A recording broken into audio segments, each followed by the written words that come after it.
हमारे साथ हैं समाज सेवी साबर अली जी। नमस्कार सर, कुछ हिंदू संगठन अगर हिंदुत्व की बात करते हैं तो क्या गलत करते हैं? देखिए, जिन हिंदू संगठनों की आप बात कर रहे हैं, असलियत में वो हिंदू संगठन है ही नहीं। वो नकली हिंदू हैं और असली आतंक का काम हिंदुस्तान में अगर इस वक्त चल रहा है तो उन्हीं संगठनों के द्वारा चल रहा है। क्योंकि असली हिंदू कभी भी नफरत की बात करेगा ही नहीं।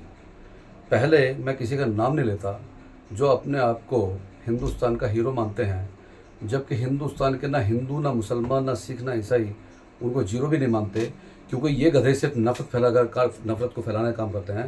आप पर इसकी वीडियो, ये जितने मौलवी होते हैं इन्हें कुछ नहीं, इनकी नजरें केवल और केवल गंदी होती हैं। ये अपने उसमें मदरसों में लड़कों को भी नहीं छोड़ते हैं, साले लड़कियों को तो क्या छोड़ेंगे। अरे सुअर के बच्चे, देख ये कौन सा मौलवी है, दिखा रहे हैं, देख। और एक है, देख कौन सा मौलवी है ये। अब आपने वीडियो देखा, ये मुसलमानों के लिए किस तरह जहर उगल रहा है। भाई, अगर तेरे साथ में किसी मुसलमान ने कहीं कुछ पर्सनली गलत किया है तो हम सबको बताइए, हम सब तुम्हारे साथ खड़े होंगे। और अगर नहीं तो कभी आप तलवारें बांटते हो, कभी आज तक मुसलमान का नाम इज्जत तो आपने लिया ही नहीं है। हमेशा आप जब भी बोलते हैं, आप बोलते हैं जिहादी जिहादी जिहादी। जिहाद का मतलब भी आपको जबकि मालूम है जिहाद कहते हैं इसको। लेकिन आपको ये शर्म आनी चाहिए कि आप अगर हिंदुस्तान के माहौल को बिगाड़ रहे हैं तो उसी हिंदुस्तान में आप भी रहते हैं और आपके बच्चे भी रहते हैं। आज तक आपके परिवार को किसी मुसलमान ने कोई ठेस नहीं पहुंचाई, फिर आपने क्या ठेका ले रखा है कि मुसलमानों के खिलाफ आप नफरत उगलते रहते हो, देश के माहौल को बिगाड़ रहे हैं।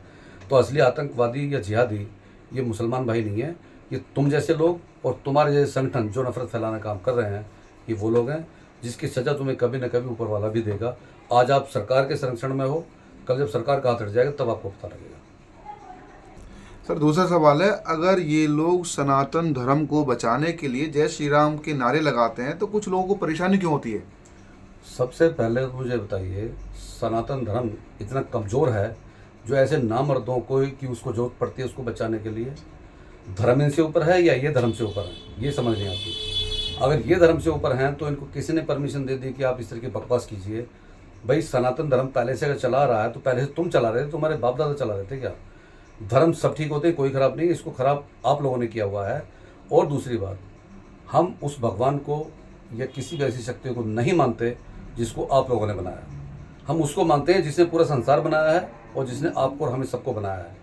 तुम लोगों ने, तुम नफरती चिंटुओं ने जो देश में यही बहावा करने के लिए और अपने नाम को आगे करने के लिए जो एक आतंकी मचा रखा है, ये अब हिंदू भी समझ चुके हैं और मुसलमान भी समझ चुके हैं। अब जैसे एक अभी वीडियो देखे दस्त चौधरी की हकीकत मैं तुम्हारे सामने रखने वाला हूँ। ये कहता है कि मैंने इस लड़की की इज्जत बताई है, बल्कि इसने इस लड़की की इज्जत नहीं बताई है। आज इसने इस लड़की को पूरे देश में बदनाम कर दिया है। आज इस लड़के ने इस लड़की की इज्जत का साथ सराम खिलवाड़ किया है। आज दस्त चौधरी ने इस लड़की को पूरे देश में जलील कर दिया है और ये कहता है कि मैंने इस लड़की की इज्जत बचाई है। पहले आप इस वीडियो को देखें। इसका नाम राधिका है। अब इस लड़की का नाम राधिका है, लेकिन दूसरी वीडियो में इसका नाम चेंज हो गया। पूरी वीडियो देखें। नाम बता बेटा, पूरा नाम क्या तेरा? यसु पंडित। यसु पंडित। राधिका से डायरेक्टर यसु पंडित। आगे देखें। इसका नाम साइलेंट है। मेरा बीच रास्ते में साथ छोड़ दिया और इसका पेट में मेरा बच्चा है। तो इस लड़की को आधे रास्ते में छोड़ के गया, उसका नाम साहिल था, लेकिन अगली वीडियो में वो भी चेंज है। देखें। सुहान बताया, बाद में इसका नाम निकला है इमरान। मेरा नाम इमरान है और इस लड़की ने बताया कि इसका नाम इमरान है। अच्छा, लेकिन इस लड़की आए दिन कुछ ना कुछ नया उत्पाद पैदा करते रहते हैं जिसकी कोई वजह नहीं है। कोई उसको समझता भी नहीं है कि इस नाम का कोई बंदा है। लेकिन जो ये धर्म को बचाने की आड़ में जो मुसलमानों को मारते हैं, पीटते हैं, जिहादी पूरे दिन चलाते हैं, असलियत में इनका धंधा लूट खसोट का है। ये लोग 100 गाय पकड़ते हैं तो 4 जमा कराते हैं और 96 को खुद कटवा के, खुद खड़े होकर कटवाते हैं। वरना आप इनकी जो प्रॉपर्टी हैं, जो इनके बैंक बैलेंस हैं, उनकी जांच करवाइए। आपको दूध का दूध और पानी का पानी पता लग जाएगा कि ये लोग किस हद तक गुंडागर्दी को उतर आए हैं। और आने वाले टाइम में इनके बच्चों को इतनी परेशानी होने वाली है, क्योंकि यही बदमाशी है उनको भी सिखाएंगे जो कि आगे चल के चलने वाली नहीं है। इसीलिए वक्त रहते सुधर जाएं, क्योंकि मुसलमान ना लड़ने के मूड में है, ना आपसे बहस करने के मूड में है। वो सिर्फ और सिर्फ अपना टाइम पास कर रहा है, अपने बच्चों पे टाइम पास कर रहा है। तो आप इतना मत उसकाइए उनको कि आपके सामने आके खड़े हो जाएं और हालत खराब हो। सांसद जी ने कंबल बांटे और तो क्या बुरा किया? देखिए, सांसद महोदय को मैं कहूँगा बिल्कुल ही गधा व्यक्ति है वो, जिसको इस बात की तमीज़ नहीं कि मोदी जी का नाम खराब कर रहा है, बीजेपी का नाम खराब कर रहा है, या हम ये कहें कि मोदी जी की टीचिंग यही है, अपने सांसदों को यही समझाते हैं। उस गधे, उस बेवकूफ़ ने एक मुस्लिम महिला थी, उसकी बेइज्जती कर दी, जबकि वो लाइन में लगी थी। आप कंबल बांट ही रहे थे, एक कंबल कौन सा लाख 2 लाख का आता है?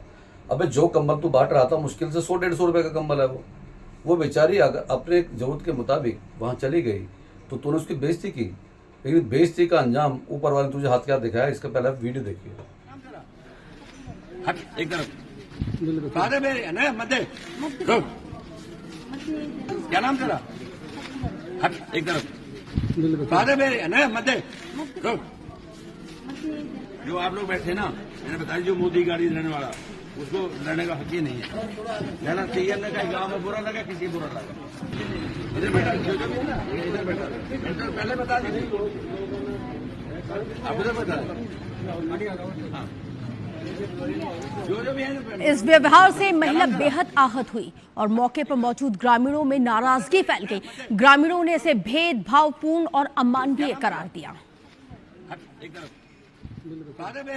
फिलहाल इस पूरे मामले में पूर्व सांसद की ओर से अब तक कोई आधिकारिक बयान तो सामने नहीं आया है, लेकिन प्रशासनिक स्तर पर भी घटना की जानकारी को जुटाया जा रहा है। क्या वाकई में सबका साथ सबका विकास कुछ इस तरह से किया जाएगा कि धर्म पूछकर कंबल वितरित किए जाएंगे? अगर कोई यहाँ पर गैर हिंदू निकलेगा तो उससे कंबल भी वापस ले लिया जाएगा। और फिर क्या कुछ कहा गया है वो भी हमने आपको सुनवाया, लेकिन वाकई में इस तरह की घटनाएं चिंता यहाँ पे बढ़ाने बहस कर रहा कौन है? गलती आपने करी है ना सर उनको बिठा दिया, फिर ऐसे किसने बिठाया यार?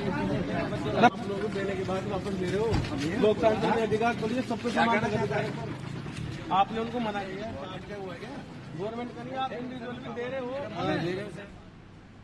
आपने वीडियो देखा, इसमें आपने देखा कि हमारे हिंदू भाइयों ने ही, पूरे गांव ने उसको कंबल लौटा दिए कि हमारे गांव में हमेशा भाईचारा बना है, बना रहेगा।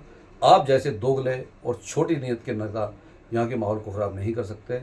तो ऐसे हिंदू भाइयों को, मुस्लिम भाइयों को, सिख भाइयों को, ईसाइयों को, सभी को सैल्यूट कि जो इस तरह की भावना रखते हैं और देश हित में बात करते हैं। लेकिन ऐसे गधों की कोई जगह नहीं होनी चाहिए। सांसद तो छोड़िए, ये कहीं चौकीदार बनने के लायक नहीं है, इसको धक्के मार के बाहर निकाल देना चाहिए। ऐसे गधों की कोई जगह नहीं हमारे समाज में। अगर सरकार गैर कानूनी ढंग से बनी मस्जिदों को गिराती है तो क्या बुरा करती है? देखिए, सरकार कुछ बुरा नहीं करती। सरकार के पास जो कंप्लेंट जाती हैं और जो ये लोग रेट डालते हैं नए नए आए दिन कि अब ये मंदिर, ये मस्जिद अवैध है, ये मदरसा अवैध है, ये मस्जिद अवैध है। ये दो मेंटली डिस्टर्ब लोग हैं, बाप बेटे, पीड़ित सोहे इसका नाम है।